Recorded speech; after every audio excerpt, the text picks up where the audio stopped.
Om.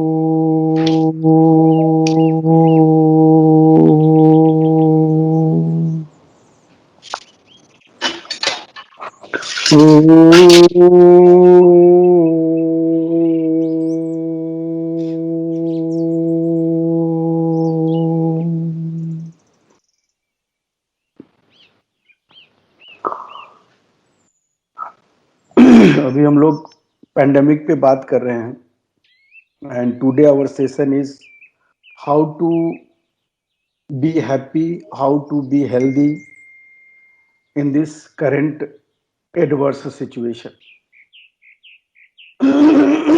which is a challenge for all of us. like जितने भी लोग हैं सब इससे घबराए भी हुए हैं और घबराना भी चाहिए। Rather I will say that घबराना नहीं चाहिए, सावधान रहना चाहिए, रहने की जरूरत है। हम लोग सबसे पहले हमें ये जानने की जरूरत है कि ये पैंडेमिक है क्या और ऐसे सिचुएशन में हमें क्या करना चाहिए। तो एक छोटा सा मैं आपको एक छोटी सी स्टोरी से we will start with this session. Napoleon की हमने कथा सुनी। I don't know whether this is correct not correct, this is a different issue, but Napoleon की सुनी है कि वो एक दूसरे राज्य पे चढ़ाई करता था और उसको जीत के लौट के आता था। और कितनी बार दूसरे राज्य वाले नेपोलियन पे चढ़ाई करते थे और हार के चले जाते थे, और वो बहुत शक्तिशाली राजा था। बहुत वो परेशान हो गया कि इतना छोटा सा राज्य जिसकी सेना भी बहुत ज्यादा नहीं है, फिर मैं क्यों हार जाता हूं इससे, ऐसी क्या बात। तो इसकी कुछ ना कुछ तो कमजोरी होगी। तो अपने उसने गुप्तचर को, अपने स्पाई को लगा दिया कि पता करो इस नेपोलियन की वीकनेस क्या है। तो वो बंदा, इनका स्पाई, चला गया उस राज्य में और पूरा पता लगाया। और पता लगाने के बाद वहां से लौट कर आया। जब लौट कर आया तो दूसरे राज्य वाले ने फिर से चढ़ाई की नेपोलियन पे। और चढ़ाई करने के बाद ये बहुत कॉन्फिडेंट था नेपोलियन कि नहीं, मुझे तो कुछ हो नहीं सकता, मैं तो बिल्कुल उसे डिफीट कर दूंगा।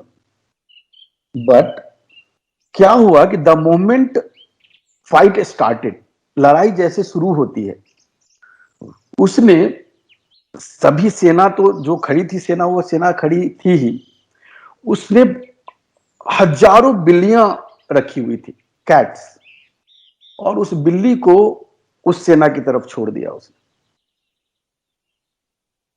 जैसे ही बिल्ली को देखा, सडनली वो नेपोलियन सरेंडर कर दिया और उस राजा ने उसे बंदी बना लिया। बंदी बनाने के बाद उसे बहुत आश्चर्य हुआ कि इतना शक्तिशाली राजा जो कभी किसी से हारा नहीं, ऐसा क्या हुआ कि सिर्फ एक बिल्ली को हमने आगे कर दिया और वो सरेंडर कर दिया। उससे पूछा नेपोलियन से कि मैटर क्या है, मामला क्या है, तुम इतने शक्तिशाली राजा हो, जब किसी से नहीं डरते तुम, तो ऐसे कैसे हो गया है। तब उसने बताया कि जब मैं छोटा था तो बेड पे लेटा हुआ था और उसी समय में जो कमरे के अंदर एक कपड़े रखने के लिए जो सिर्फ बनाते हैं लोग कुछ, उस पे एक बिल्ली थी बैठी हुई, और उस बिल्ली की, मेरी आंख उस बिल्ली की आंख से मिली, और वो जो बूढ़े बूढ़े आंख हमने देखे बचपन में, वो इतना डर मेरे मन में समा गया, इतना हदक मेरे हृदय में समा गया कि जब भी मैं बिल्ली को देखता हूं मैं कुछ नहीं कर पाता हूं, मैं बहुत ज्यादा डर जाता हूं। कहने का अभिप्राय यह है कि एक उतना बड़ा राजा जो किसी से डरा नहीं, कभी भी नहीं डरा, लेकिन एक छोटी बिल्ली से उसकी आंख मिल गई थी और वो उसके पराजित का कारण बन गया, उसके डर का कारण बन गया और उसकी हार का कारण बन गया। मैं ये कह रहा हूं कि यह जो हमारा अभी पैंडेमिक चल रहा है, ये हमारे कंट्रोल में नहीं है कि इसको हम रोक देंगे या हम इसको स्टॉप कर देंगे कि नहीं, तुम्हें अब किसी भी आदमी को इसको इफेक्ट नहीं करना। ये एक अनसीन वायरस है। जितने भी ऑल ओवर द वर्ल्ड में जितनी भी कंट्रीज हैं, डेवलप्ड कंट्रीज हैं, इवन दे आर हेल्पलेस। तो अब सवाल है कि करें क्या। इसमें किसी भी चीज को अगर हम डरते हैं, एक छोटा सा मैं दूसरा एग्जांपल आपको बताता हूं साइंटिफिक तरीके से मैं बता रहा हूं। हम खाना खाते हैं और खाना खाने के बाद तुरंत हम फील करते हैं कि हमें नींद आने लगती है। क्यों नींद आने लगती है? उसका साइंटिफिक रीजन ये है कि जब हम खाना खाते हैं तो स्टमक में हमारा फूड जाता है, तो पूरे बॉडी की जो ब्लड है उसको पचाने में स्टमक की तरफ दौड़ जाती है ताकि उसका डाइजेशन अच्छी तरह होता है। इस दौरान जब डाइजेशन के लिए हमारा ब्लड सर्कुलेशन स्टमक की ओर ज्यादा बढ़ जाता है तो ब्रेन में ब्लड की मात्रा कम हो जाती है and we feel sleepy, we feel laziness, और तब हम कहते हैं कि हमें सो जाना चाहिए और हम सो भी जाते हैं अच्छी तरीके से।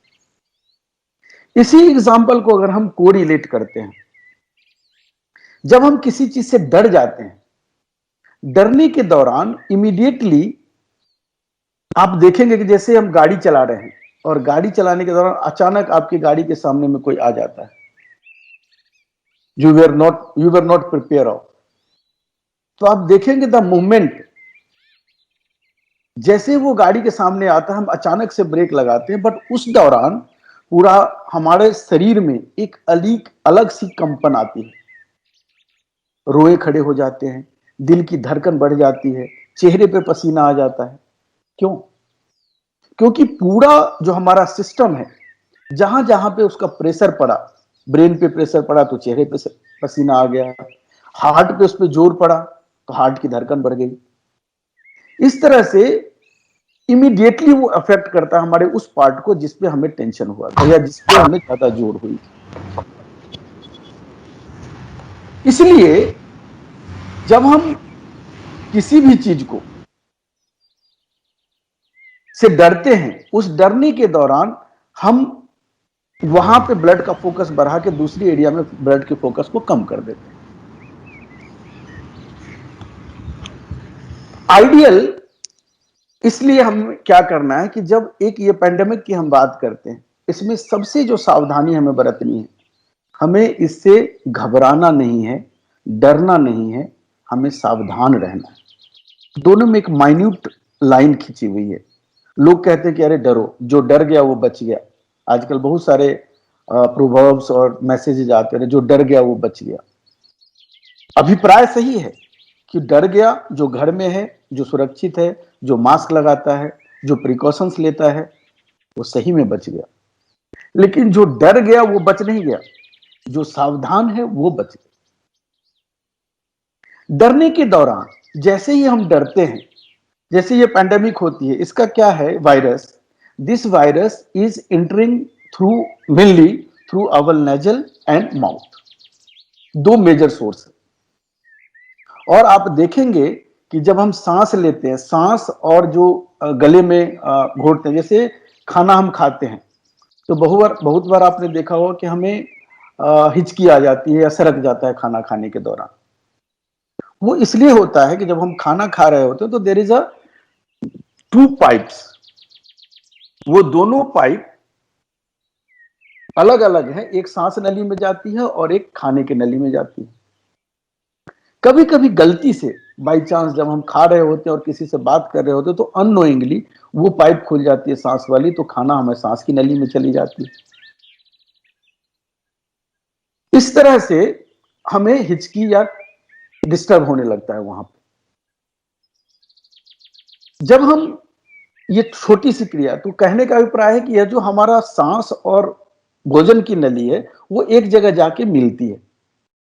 तो वायरस जो इन कर रहा है, वो नाक के द्वारा इन कर रहा हो या मुंह के द्वारा, गले के द्वारा इन कर रहा हो, वो एक जगह जाके रुकती है पहले, फिर ये डायरेक्ट फिर हमारे फेफड़े में जाती है। लंग्स में जाती है। जैसे ही हम डरते हैं, जैसे सपोज करिए कि इवन किसी को वायरस ये अटैक कर दिया, पॉजिटिव आ भी गया, जैसे ही पॉजिटिव आता है तो हम इतने ज्यादा डर जाते हैं, या लोग हमें डरा देते कि अरे पॉजिटिव हो गया, इसको बिल्कुल अलग कर दो, इसके पास दूर से भी कुछ खाना देना हो तो फेंक के खाना दे दो, दवा देना हो फेंक के दवा दे दो। प्रिकॉशन आप लीजिए, इसमें कोई दो राय नहीं, लेकिन this precaution should not be what you call to discard someone, और मेंटली आपने डिस्कार्ड कर दिया, या उसको इतना ज्यादा उस बात पे आप बात करते हो कि वो आदमी डर जाता है। डरने के दौरान क्या होता है कि एक, अगेन मैं आपको बताऊं कि हमारे शरीर के अंदर WBC है, व्हाइट ब्लड कर्पसल्स, आरबीसी और WBC की हम बात करते हैं। तो जो व्हाइट ब्लड कर्पसल्स है, WBC, which is acting as a defence mechanism in our body. तो बाहर से कोई चीज हमें अटैक करता है तो हमारी WBC, जो हमारी एक सेना है हमारे शरीर के अंदर, it starts fighting with the outer virus और बैक्टीरिया, जिसको एंटीबॉडी कहते हैं। एक और मैं आपको वैसे सभी लोग जान रहे होंगे, लेकिन फिर भी मैं थोड़ा सा ब्रीफ करना चाह रहा हूं कि जो अभी हम आज वैक्सीन की बात कर रहे हैं, what exactly is this vaccine, vaccine क्यों लेते हैं और वैक्सीन क्या है। कहते हैं कि वैक्सीन, जो भी हम वैक्सीन लेते हैं उसका काम क्या है कि एक, से एन एग्जांपल, कि वायरस या बैक्टीरिया की कैपेसिटी या उसकी एनर्जी है 100, जो हमें किल कर सकती है या हमारे शरीर को नुकसान पहुंचा सकती है।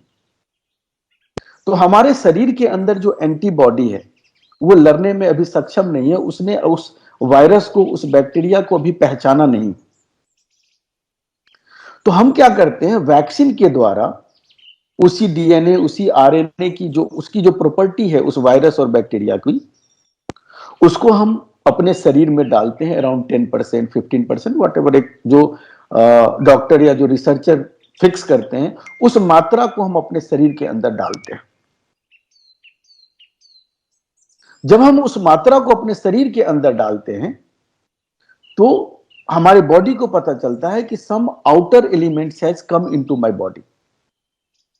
तो बॉडी रिएक्ट करना शुरू करता है और एक एंटीबॉडी बनाता है उसके अगेंस्ट में, उससे लड़ने के लिए। अब चूंकि वो जो बाहर से एक एंटीजन डाली गई है हमारी बॉडी में, वायरस की या बैक्टीरिया की, उसकी मात्रा इतनी कम है कि जब तक वो हमारे बॉडी को अफेक्ट करेगी या किल करेगी, तब तक हमारा शरीर एंटीबॉडी बनाकर उससे लड़ने में सक्षम हो जाएगा। This is all about vaccine. अब इससे क्या होता है कि एक बार हमारे शरीर में वैक्सीन पड़ गया तो हमारी बॉडी को पहचान हो गई कि these kind of outer elements can attack और एग्जिस्ट इन दिस वर्ल्ड, तो any time it may come into our body. तो the moment those bacteria is coming into our body और virus is coming into our body, हमारा antibody पहले से तैयार है और उससे लड़ना स्टार्ट कर देता है। And this way we save our body और our self. This is all about vaccine. अब दूसरा सवाल उठता है कि कोई भी वायरस या बैक्टीरिया हमें अटैक करता है, तो अटैक करने के लिए सपोज करिए कि एक एग्जांपल, फेफड़े में जाके वो वायरस अटैक कर रहा है और हम उससे घबरा गए, डर गए, तो हमारे उस वायरस से जो लड़ने की ताकत है, that is inside the blood. जो WBC, RBC और उसके अंदर जो डिफेंस मैकेनिज्म है हमारा, वो पूरे ब्लड में, हमारी बॉडी में चल रहा है। जब हम डर जाते हैं तो हमारी हार्ट की धड़कन, या जब हम बहुत डरते हैं तो सोचते ज्यादा है, तो हमारे ब्रेन में और हमारे हार्ट में ब्लड की रिक्वायरमेंट बढ़ जाती है। तो जो WBC, जो हमारा डिफेंस मैकेनिज्म उस वायरस से, उस बैक्टीरिया से लड़ता, लंग्स में जाके या हमारे नॉस्ट्रिल में जाके या रेस्पिरेटरी ट्रैक में जाके वो वहां पे जो लड़ता, उसके पास सेना की कमी हो गई। क्योंकि कुछ सेना चले गए ब्रेन में, कुछ सेना चली गई हार्ट में। तो जो हमारी अपनी सेना थी उसको भी हमने डिस्ट्रीब्यूट कर दिया। अभिप्राय हमारा यह है कि अगर हम नहीं डरेंगे तो हमारी सोचने की शक्ति, हमारा बैलेंसिंग पावर, हमारा डिसीजन लेने की शक्ति will be far far better than when we are in tension. तो हमें टेंशन में आने की जरूरत नहीं है, हमें समझना है कि आखिर है क्या ये, इसे करूं क्या, इसके उपचार क्या हैं, क्या क्या डिफरेंट तरीके हमें अपनाने चाहिए ताकि मैं इससे बच सकूं। लेकिन घबराने की जरूरत नहीं है, डरने की जरूरत नहीं। मैं आपको एक मतलब लाइव एग्जाम्पल, जो भी मैं आपको बताऊंगा this is all live example. मैं लखनऊ में था, वहां पे जगह है एक एनटीपीसी, वहां सुबह सुबह मुझे जाना था वहां पे पेमेंट लाने के लिए। तो उस टाइम में क्या होता था कि छोटी सी जीप चलती थी, जो चारबाग रेलवे स्टेशन है, उस चारबाग रेलवे स्टेशन से वहां के लिए फैजाबाद के लिए जीप चलती थी, और वहां से फिर मैं एनटीपीसी जाता था। तो सुबह सुबह करीब 4 बजे सुबह में निकल गया था। जब निकला तो वहां पे एक बस भी चलती थी, बस लगभग 3-4 घंटे लेती थी, लेकिन जीप 1.5-2 घंटे में पहुंचा देती थी, वो बोलेरो टाइप की जो होती थी पिकअप। तो जब मैं चारबाग पहुंचा तो वहां पे देखा कि एक पिकअप खड़ी थी, तो हमने पूछा कि भाई क्या फैजाबाद जाओगे? बोले हाँ हाँ बैठो बैठो बैठो। उस पिकअप में एक ड्राइवर बैठा था, और ड्राइवर के बगल में एक लेफ्ट साइड में एक दूसरा आदमी बैठा था, और बीच वाली सीट पे भी दोनों तरफ 2 लोग बैठे हुए थे। राइट साइड में जो आदमी बैठा हुआ था वो सिगरेट पी रहा था।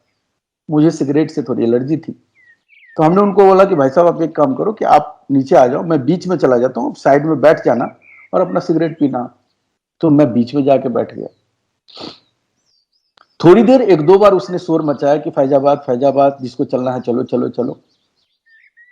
कोई पैसेंजर नहीं आया। फिर उसने, सिर्फ मैं ही था और वो दोनों, मेरे दोनों तरफ 2 लोग बैठे थे, एक पीछे आदमी बैठा था, एक ड्राइवर और एक और, तो 4 लोग टोटल वो लोग थे,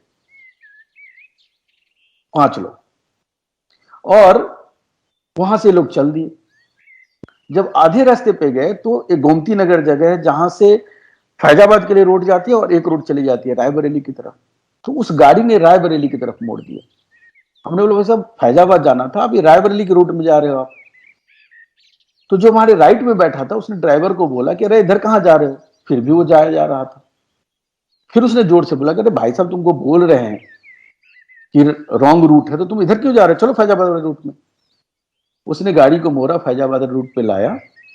और उस समय में, अब तो बन गया पुल, उस समय गोमती पुल हुआ करती थी, उसी पुल पे उसने गाड़ी को रोका, और रोकते ही पीछे से जो दोनों हमारे तरफ बैठा हुआ था, दोनों ने पीछे से हमारा कॉलर पकड़ा और गाली देना शुरू किया।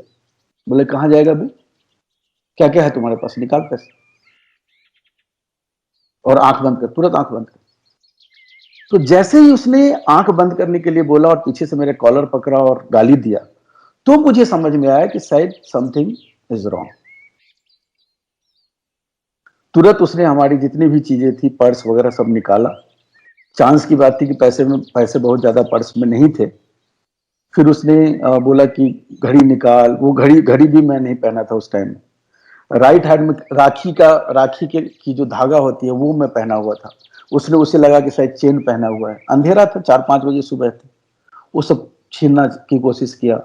गले में हाथ डाला तो उसको लगा चेन पहना होगा, तो देखा वो कंठी थी, तुलसी की माला थी। बोला ये क्या है? मैंने कहा तुलसी की माला है।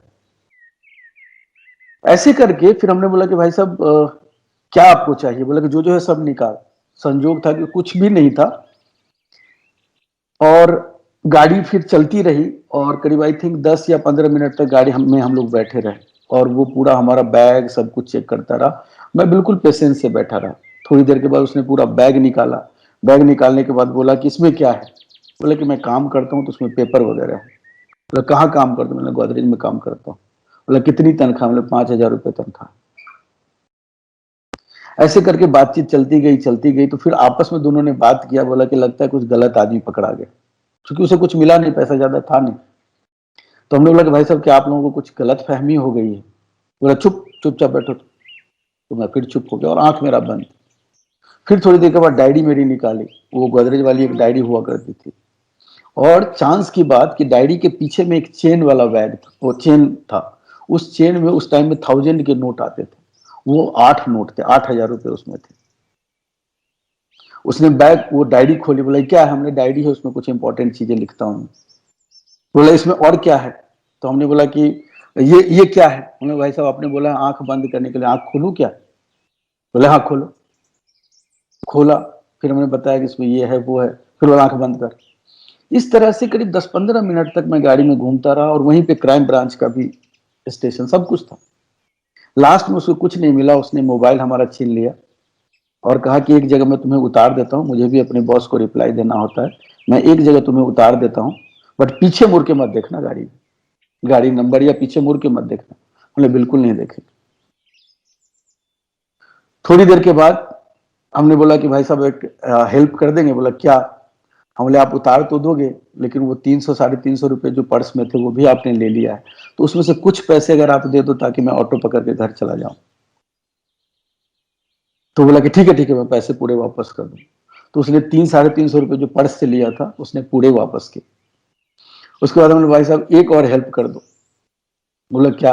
हमने, भाई साहब देखिए मोबाइल बहुत कॉस्टली नहीं है, लेकिन इसमें बहुत सारे नंबर सेव हैं, तो अगर मोबाइल हमें दे देते तो बड़ी मेहरबानी होती। तो सबने आपस में एक दूसरे का चेहरा देखा और मोबाइल तो वापस कर दिया, बैटरी उसकी निकाल ली। तो उन्होंने बोला भाई साहब हम किसी को कहेंगे नहीं, अगर आप बैटरी भी दे दो तो बड़ा एहसान होता। बोला चुप, बैटरी भी दे देते। फिर बैटरी नहीं दिया, एक जगह उसने उतार दिया। उतार के वो, फिर मैं, अंधेरा था, एक अंकल जी जा रहे थे, हमने पूछा कि ये अंकल जी हम कहाँ पे खड़े हैं? तो उसने बोला गोमती नगर है।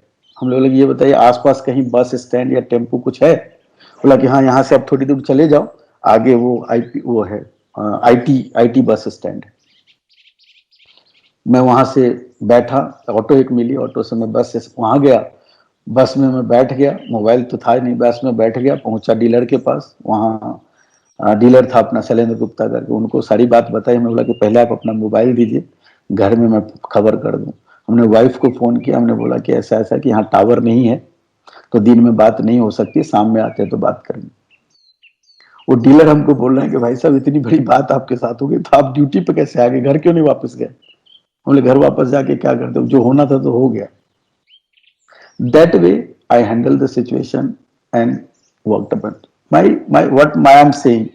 मेरा कहना यह है कि कोई भी विपरीत परिस्थिति हो, हमारा साहस, हमारा हिम्मत, हमारा पेशेंस यही काम करता है। आप सोचोगे कि हम गुस्सा करके, लड़ के, झगड़ के कुछ सोल्यूशन मिल जाएगा, कोई सोल्यूशन नहीं मिलता। तो हमारा साहस, हमारी जो पॉजिटिव एटीट्यूड होती है, वो चीजों से लड़ने में हमें ताकत देती है, हमें क्षमता देती है, हमारा इम्यून सिस्टम को डेवलप करता है। To fight against this bacteria और virus is nothing, this is just about increasing our immune system. हमारे बाबूजी बराबर कहा करते हैं, एक बार उनसे बात हो रही थी, बोला कि कोई तुम्हारा कोई दुश्मन है तुम्हारा, तो दुश्मन को हराने के दो तरीके हैं। एक तरीका है कि सपोज करो तुम्हारे दुश्मन के पास लाख रुपए, तो उस लाख रुपए उससे छीन लो, उसके हाथ डाका डलवा दो, या उससे किसी तरह ऐसा कुछ कर दो कि उससे उसका लाख रुपए उसके यहां से खत्म हो जाए, वो तुम्हारी फाइनेंशियल स्थिति से कम हो जाएगा, तो तुमसे कमजोर पड़ गया, वो हार जाएगा।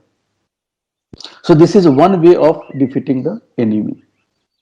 दूसरा उन्होंने बोला कि दूसरा तरीका है कि तुम्हारे दुश्मन के पास लाख रुपए हैं, वो लाखपति है, तो उसको हराने का तरीका है कि तुम 10 लाख रुपए अर्न कर लो, ऑटोमेटिक वो तुमसे छोटा पड़ जाएगा, ऑटोमेटिक वो हार जाएगा। तो सेकेंड वन, जो second option is the best option, कि उससे हम उसको छीनेंगे या डाका डालेंगे या हम उसके प्रति गलत व्यवहार करेंगे, तो हम भी उससे सफर करेंगे। तो हम ये क्यों ना करें कि अच्छा काम करके या हम मेहनत करके उससे ज्यादा पैसे कमा लें। इसी तरह से पैंडेमिक आज आया है। इस पैंडेमिक को लोग कहते हैं इसके अगेंस्ट फाइट करो, उसको मारो। ठीक है, वो भी तरीका ठीक है, आप दवा खाइए, सब कुछ करिए, हॉस्पिटलाइज होइए, जो भी जरूरत है वो करिए। बट दूसरा तरीका है कि इस वायरस की जितनी ताकत है उससे ज्यादा इम्यून सिस्टम हम अपना क्यों ना बढ़ा लें। This is all about immune system. Immune system हमारा डेवलप हो जाएगा तो ऑटोमेटिकली वो वायरस हार जाएगा और हम जीत जाएंगे।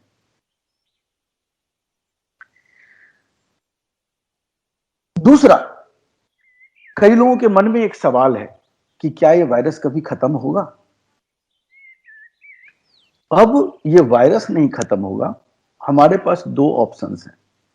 एक तो अपने इम्यून सिस्टम को बढ़ाना और सेफ गार्ड रहना जितना हम बच सकते हैं। हमारे ब्रदर इन लॉ डॉक्टर हैं, उनसे बात हो रही थी कुछ दिन पहले हमें ट्यूबरक्लोसिस हो गया था, बोन टीबी हो गया था, तो उसी दौरान उनसे बात हो रही थी। तो उन्होंने बताया कि साहब हमारा एक फ्रेंड है, यूएसए में बता रहे थे, तो यहाँ इंडिया से जो लोग जाते हैं तो वहां पे उनका कुछ है कि कोई भी बंदा कहीं से आता है तो उनका थॉरो मेडिकल चेकअप करते हैं वो लोग कि physically whether this person is okay और नॉट। तो जब उसका मेडिकल चेकअप हो रहा है तो उसमें मॉन्टो टेस्ट भी करते हैं जिसमें ट्यूबरक्लोसिस के बारे में पता चलता है कि whether this person is fit और नॉट। तो एक पेशेंट का, एक जो यात्री थे, ट्रैवलर्स थे, उनका मॉन्टो टेस्ट पॉजिटिव निकला। तो उस रेजिडेंट डॉक्टर ने अपने सीनियर से पूछा कि सर इसका तो मॉन्टो टेस्ट पॉजिटिव है। वो एक्सपीरियंस था बंदा जो इसका सीनियर था, तो उसने छूटते ही पूछा कि is it from India.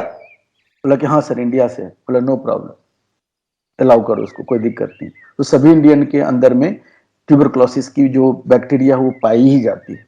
So they are use to it and they are living it with. और जिस डॉक्टर से हमने इलाज कराया, डॉक्टर गणपति हैं यहाँ जनकपुरी में, उनसे भी बात हो रही थी। बोले कि विनय, जितने भी अभी इंडियन है हम लोग, अगर तुम टेस्ट कराओ तो सबके अंदर तुमको ट्यूबरक्लोसिस की बैक्टीरिया मिलेगी। But we Indian are use to it. हमारा एक डिफेंस सिस्टम, मैकेनिज्म सिस्टम ऐसा बन गया है जिसकी वजह से हमारा वो बैक्टीरिया हमारे अंदर रहता है और हम सब काम करते हुए रहते हैं। लेकिन जिस दिन हम खाना पीना कम कर देते हैं या हमारा इम्यून सिस्टम कमजोर पड़ जाता है, हम हेल्दी फूड नहीं लेते हैं, फिर वो बैक्टीरिया हम पे हावी हो जाती है। ट्यूबरकल बैसिलाई बोलते हैं टीबी को। सो ट्यूबरकल बैसिलाई जो बैक्टीरिया है वो हमारे शरीर पे मजबूत पड़ जाता है, हमारा शरीर कमजोर पड़ जाता है, and then we suffer from the tuberculosis. तो अभी चूंकि this is a starting phase, किसी को यह वायरस हुआ है, किसी को यह कोविड हुआ है, किसी को नहीं हुआ है। जिसको नहीं हुआ है उसको इमीडिएटली अफेक्ट कर रहा है, और चूंकि एक नई वायरस है तो हमारे अंदर एंटीबॉडी अभी तक नहीं डेवलप हुई है उस लेवल की। धीरे धीरे हमें अपने आप को बचा के रखना है, और धीरे धीरे हमारे अंदर, सबके अंदर एंटीबॉडी डेवलप हो जाएगी और फिर हर लोग नॉर्मल ही जिंदगी जीने लगेंगे और इसी के साथ जीने की हमारी प्रैक्टिस हो जाएगी। इसलिए मेरा सबमिशन है to all of us, don't be panic. Pandemic है तो उससे पैनिक नहीं होना है, प्रिकॉशंस लेना है। और कुछ चीजें हैं, हालांकि 8 बज गए हैं, but I will take few minutes more just to tell show you some natural things. एक तो खाने पीने में मैं आपको बता दूं, अगर जो लोग लेते होंगे लहसुन की एक जो वो होती है, एक पीस ऑफ लहसुन, एक उस लेके शहद के साथ, अगर हो सके तो शहद के साथ, या अंजीर हो, क्योंकि वो कड़वा होता है खाने में तो आपको चबाने में दिक्कत। कई लोग कहते हैं कि मैं निगल जाता हूँ, निगलने से वो फायदा नहीं होता है। तो चीनी के साथ खाना हो, शहद के साथ खाना हो, अंजीर के साथ खाना, कोई भी चीज आप ले लीजिए जिसके साथ उसको आप चबा के, पूरी अच्छी तरह से चबा के उसको खाना है खाली पेट में। एक लहसुन को डेली खा लीजिए, ये हमारे इम्यून सिस्टम को बहुत डेवलप करता है। पुराने जमाने में आप देखेंगे, पंजाब में आप अभी भी चले जाइए तो लोग कच्चा प्याज खाते हैं नमक के साथ, हरी मिर्च के साथ। तो अपने खाने में कच्चे प्याज को अगर हम ऐड कर सकते हैं, कई लोग स्मेल की वजह से कहते हैं कि यार मुंह से स्मेल आता है, ठीक है, after that you can have cardamom, इलायची खा लीजिए, कुछ भी खा लीजिए, बट खाने में अगर सुबह शाम कच्चे प्याज थोड़ा नमक के साथ खाते रहिए, ये बहुत काम करता है। नींबू पानी, 1 गिलास गर्म पानी को करके उसमें एक छोटा नींबू अगर है तो एक, बड़ा नींबू है तो आधा नींबू निचोड़ के सुबह में और शाम में 2 टाइम लीजिए। ये 2-3 चीजें हैं, ये करनी है। और एक और चीज आपको बताऊं, कई बार चूंकि मैं जो भी बात करता हूं प्रैक्टिकल बातें करता हूं, तो आपको याद हो या ना भी याद हो, जब हम लोग छोटे थे तो जब बच्चा जन्म लेता है तो हमारी माँ सरसों तेल से मालिश करती है पूरे शरीर को, और बच्चे के नाक में सरसों तेल डाला जाता है, बच्चे के सर में यहाँ पे एक ये सॉफ्ट एरिया होता है जिसे योगा में बाद में दसम द्वार भी कहा जा गया है रिलीजियस उसमें। तो यहाँ पे एक सॉफ्ट एरिया होता है, बच्चे को अगर आप देखेंगे तो ये सॉफ्ट एरिया को वहां पे बच्चे, हमारी माँ यहाँ पे तेल डाल दिया करती थी, और ये सारी सरसों के तेल बहुत काम करता है। तो हम अपने आप को मॉडर्न करते हैं, बहुत अच्छी चीज है, मॉडर्न लाइफ जीना चाहते हैं, बहुत अच्छी बात है, बट अपने बेसिक को छोड़ना कोई बहुत बुद्धिमानी नहीं है। तो सरसों तेल लेकर नाक में 1 बूंद 2 बूंद आप खींच लें, ऐसे डाल के ऐसे खींच लें, सुबह और शाम एटलीस्ट 2 टाइम्स सरसों तेल को नाक में डालें। नाभि में भी हम लोग लगाते थे नहाने के टाइम में, जाड़े के दिनों में, अभी भी आप नाभि में थोड़ा सा उंगली में लगा के नाभि में सरसों तेल लगा लें। तो ये 4 चीज खाने पीने की हो गई। नाक में सरसों तेल, सुबह सुबह 1 लहसुन का वो दाना लेके शहद, चीनी या अंजीर, कोई भी मीठा चीज जिससे आपको थोड़ा कड़वा ना लगे, चबा के खाना है। नींबू पानी, 1 गिलास गर्म पानी में 1 नींबू डालकर 1 गिलास सुबह 1 गिलास शाम। और अगर आपको किसी तरह का सर्दी जुकाम बुखार अगर लगता है तो नारियल पानी सुबह शाम लेना शुरू कर दिए। कुछ लोग कहते हैं कि यार ये तो ठंडा होता है, गर्मी के दिनों में लोग नारियल पानी पीते हैं, सर्दी में तो और नुकसान करेगा। नहीं, नुकसान करता, बहुत फायदा करता है। आपको सर्दी हो, नारियल पानी तुरंत शुरू करिए, 2 से 3 दिन में सर्दी ठीक हो जाती है। और इसका साइंटिफिक रीजन है, उसके अंदर आप अगर आप गूगल करेंगे तो उसमें पोटेशियम और कैल्शियम और कई ऐसी सारी चीजें पाई जाती है जो हमारे सर्दी और जुकाम के लिए बहुत जरूरी है। So this way we can save our self. ये तो हो गई खाने पीने की चीज। एक योगा की मैं बात बताना चाहूंगा, so that if you people can use it and it will help all of you और मी एज वेल, तो I will be grateful for that. Pranayama कहते हैं, वैसे प्राणायाम बहुत तरीके का होता है, 10 प्राणायाम होते हैं जिसमें अनुलोम विलोम, नाड़ी शोधन, सूर्य भेदी, चंद्र भेदी, शीतली, शीतकारी, ऐसे बहुत सारे प्राणायाम है, भस्त्रिका, कपाल भाती, बहुत 10 तरह के प्राणायाम होते हैं। सभी प्राणायाम के अलग अलग इंपैक्ट हैं, अलग अलग बीमारी में या अलग अलग जरूरत के लिए लोग अलग अलग तरीके का प्राणायाम करते हैं। नाड़ी शोधन प्राणायाम या अनुलोम विलोम भी उसको कहते हैं, ये प्राणायाम को सबसे सर्वोपरि, सबसे इंपॉर्टेंट एंड सबसे ऊपर रखा गया। अनुलोम विलोम में क्या होता है कि हम राइट से, नॉर्मली इसको राइट से स्टार्ट करना, जो राइट नॉस्ट्रिल है हमारा, इसको हीट का प्रतीक माना गया है, इससे गर्मी आती है, लेफ्ट से ठंड आती है, और बीच में को सुषुम्ना बोलते हैं। तो इंगला पिंगला और सुषुम्ना ये योग की लैंग्वेज है, तो लीव द लैंग्वेज।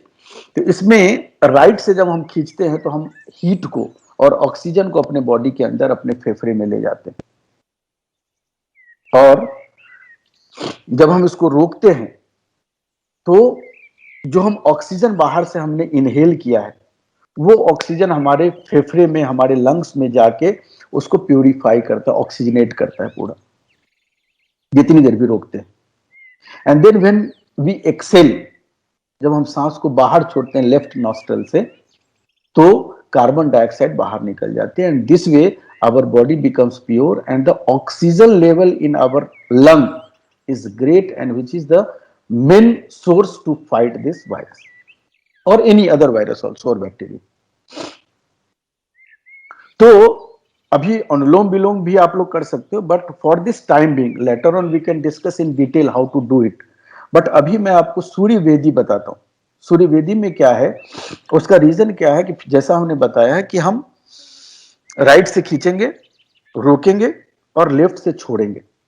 इसकी जो काउंटिंग है, उसका जो रेशियो है, वो योग शास्त्र बताता है, पतंजलि योग में आया हुआ है कि 1 4 2 1 4 2 1। 1 जब हम खींचेंगे 1 टाइम्स, रोकेंगे 4 टाइम्स, छोड़ेंगे 2 टाइम्स और छोड़ने के बाद थोड़ा पॉज देंगे फॉर 1 टाइम। अब इसको हम कैसे कर सकते हैं? तो there are different ways of doing it. या तो आप मन ही मन काउंट कर लीजिए 1 2 3 4, जैसे हम लोग प्रैक्टिस करते हैं। जैसे ये है अपना जो श्लोक है, ओम भूर्भुवः स्वः तत्सवितुर्वरेण्यं भर्गो देवस्य धीमहि धियो यो न प्रचोदयात्। तो मन ही मन इस श्लोक को जब हम एक टाइम बोलते हैं मन ही मन, तो उतनी देर में हम खींचते हैं और मन ही मन 4 टाइम्स उसको बोलते हुए रोकते हैं और फिर 2 टाइम्स बोलकर उसको छोड़ते हैं और छोड़ने के बाद 1 टाइम और बोलते हैं, ताकि जो कार्बन डाइऑक्साइड हमारे शरीर से निकला है वो हमारे नॉस्ट्रिल के आसपास ही रहता है थोड़ी देर। तो जब हम 1 टाइम रोकते हैं तो वो कहीं ना कहीं इधर उधर भटक जाती है, फिर हम राइट से खींचना शुरू करते हैं, तो फिर ऑक्सीजन लेते हैं। अदरवाइज इमीडिएटली अगर लेंगे तो वो जो कार्बन डाइऑक्साइड हमने निकाला है अपनी बॉडी से, इमीडिएटली हो सकता है फिर वही कार्बन डाइऑक्साइड हम लेना शुरू कर देंगे। So this is the scientific reason और वे ऑफ डूइंग इट। तो मैं एक बार करके बताता हूं आप लोगों को, सो दैट आप लोग प्रैक्टिस कर सको। अभी जब स्टार्ट करेंगे तो सबसे पहले पूरे शरीर, अपने जो फेफड़े की हवा है उसको बाहर निकाल देंगे। जैसे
ये हमने किया, दिस इज 1 साइकिल। ऐसे कम से कम 3 से 5 बार करना है। और कोई जरूरी नहीं है कि जो रोकते हैं आप, वो जबरदस्ती रोकने की जरूरत है। क्योंकि मैं प्रैक्टिस में हूं तो कई बार मेरा रुकना ज्यादा देर हो जाता है। बट अगर स्टार्टिंग आप करते हैं तो हो सकता है कि आप ज्यादा देर इसे ना रोक सके, कोई दिक्कत नहीं। अगर शुरू शुरू में सपोज करिए आपको सर्दी है, नाक बंद है, नहीं कर पा रहे हैं, तो भी इस केस में ऐसे खींचा, दाएं से खींचा, लेफ्ट से छोड़ दिया, राइट से खींचा, लेफ्ट से छोड़ा, राइट से खींचा, लेफ्ट से छोड़ा। इसको बोलते हैं सूर्यभेदी प्राणायाम, जिसमें गर्मी हम अपने शरीर के अंदर लाते हैं। उस गर्मी से जो बैक्टीरिया वायरस हमारे शरीर के अंदर होता है वो किल हो जाती है और ऑक्सीजन भी जो हम इनटेक करते हैं, उस ऑक्सीजन के द्वारा हमारे फेफड़े में बहुत ज्यादा ऑक्सीजन हो जाता है और हम स्वस्थ होते हैं। नाड़ी शोधन है जब हम राइट से खींचते हैं, लेफ्ट में छोड़ते हैं, फिर लेफ्ट से छोड़ते हैं और राइट से छोड़ते हैं। तो जो क्रिया है, this is called anulom vilom, right? इधर से जाना, उधर से आना, इधर से जाना, उधर से आना। तो जब आप बिल्कुल स्वस्थ हो जाए, कभी प्रैक्टिस करना हो तो if you people required, then we will have a 1 session on complete pranayama, कैसे किया जाए। और मेडिटेशन में जैसे लास्ट टाइम अय्यर साहब ने बताया था कि टू ऑल्सो एक्सप्लेन अबाउट कि हम मेडिटेशन में आप क्या करते हो, आप कैसे मेडिटेशन करते हो, that also we can discuss openly, there is nothing to hide about it, because ultimately हमारे जितने भी कलीग हैं, जितने भी फ्रेंड्स हैं, जितने भी नोन हैं, जानने वाले हैं, शुभचिंतक हैं, अगर उनकी जिंदगी, उनका लाइफ पीसफुल होता है, हैप्पी होता है, तो we would be very grateful, I would also feel very happy. So with this I would not take too much of time. कहने के लिए बहुत सारी चीजें होती है, बोलने लगूं तो बहुत ज्यादा टाइम लग जाता है, बट क्रिस्प में whatever is there that I have explain. और अगर किन्हीं को कोई क्वेरी है तो दैट यू कैन आस्क. और एक और चीज मैं आपको बता दूं, अभी थोड़े मेरे दिमाग में आया कि जो हम सरसों तेल की बात कर रहे थे, उसका एक और रीजन है सरसों तेल लगाने का, कि सरसों तेल वर्क्स एज अ मास्क. क्योंकि जब सरसों तेल आप लगाते हो तो ये चिपचिपा होता है, तो कोई भी वायरस या बैक्टीरिया अगर हमारे नॉस्ट्रल के द्वारा अंदर जाने की कोशिश करता है तो वहीं पे स्टिक कर जाता है, चिपक जाता है. तो चिपकने से वो हमारे रेस्पिरेटरी ट्रैक्ट तक जा ही नहीं पाता है, और उसकी भी लाइफ होती है 5 घंटे 6 घंटे, तो नॉस्ट्रल में रहा और वहीं पे वो किल हो जाती है, वहीं पे उसका सब खत्म हो जाती है. उसके बाद अगेन करीब और 8 घंटे 10 घंटे फिर तब तक आप शाम में फिर से लगा लेते हो. सो सपोज करिए कि somebody is going out from the house, तो नॉस्ट्रिल में आपने सरसों तेल डाल दिया, नहा के सब कुछ करके साफ जाने के टाइम में सरसों तेल डाल दिया, मास्क तो लगाए ही बाहर जा रहे हैं, तो लगाने के बाद जब वापस आते हैं तो नाक को बिल्कुल साफ कर लीजिए, पानी डाल के बिल्कुल क्लीन कर लीजिए, ताकि जो भी अगर कुछ है भी तो बाहर निकल गया, और फिर से सरसों तेल लगा लीजिए. तो this is all about from my side. अगर किन्हीं को कुछ क्वेरी है, कुछ फीडबैक देना चाह रहे हैं, कोई सजेशन देना चाह रहे हैं, तो you people are most welcome. And thank you once again for being a part of this session. मुझे मुझे मतलब मेरे गुरु थे, बाबा थे, वो हमेशा यही कहते थे कि अगर समाज के लिए अगर हम कुछ कर सकते हैं तो हमारे जीवन का यह एक सार्थक पल होता है. कि कुछ अगर हमारे पास है, आई don't know whether this is कितना यूजफुल है दूसरे के लिए, ये तो नहीं पता, बट अगर कुछ हम किसी को कुछ कर पाते हैं, अगर कुछ किसी का सहयोग हो पाता है, किसी की लाइफ अच्छी होती है, तो I will feel happy and I feel happy.